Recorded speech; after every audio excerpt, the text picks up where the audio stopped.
நீங்கள் வந்து அந்தந்த ஒரு கம்ப்யூட்டரும் இன்னொரு கம்ப்யூட்டரும் அமெரிக்காவில் ஒரு கம்ப்யூட்டர் இருக்குது, இங்கே ஒரு கம்ப்யூட்டர் இருக்குதுன்னு வச்சிங்களேன். அந்த கம்ப்யூட்டரில் யாராவது ஏதாவது டைப் பண்ணாங்கன்னா அங்கே டைப் அடிக்கிற அதே நேரத்தில் இந்த ஸ்க்ரீனில் அந்த டீட்டெயில்ஸ்லாம் வந்துக்கிட்டே இருக்கும்.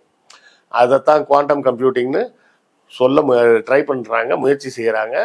கனெக்ஷன் வந்து 100% என்கிரிப்டட், எதுவுமே மாற்ற முடியாது, யாருமே ஹேக் பண்ண முடியாது அப்படின்னு சொல்லப்படுகிறது. சரி, இதுக்கும் மூளைக்கும் எங்கே சம்பந்தம் அப்படின்னா, இந்த மைக்ரோ டியூபியூல்ஸ்ன்னு சொல்கிறாங்கல்ல, இது வந்து குவாண்டம் லெவலில் வேற எங்கேயோ கனெக்ட் ஆகிருக்கு. அதனால் ஒருவர் தூங்கி கொண்டு இருக்கும்போது கூட அந்த பிரெயினில் அந்த ஏரியாலலாம் ஆக்ஷன் இருக்குது, ஆக்டிவிட்டி நடக்குது அப்படின்னு கண்டுபிடிச்சிருக்கிறாங்க. சரியா?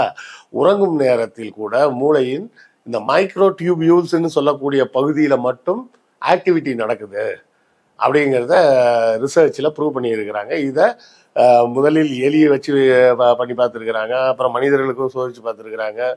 அதை வந்து நிப்பாட்ட முடியுமா அப்படின்னு ட்ரை பண்ணி பார்த்துருக்குறாங்க. எப்படி பண்ணாலும் அது நிறுத்தாமல் தன் இச்சையாக வேறு ஒரு வேலையை செஞ்சுக்கிட்டே இருக்குது.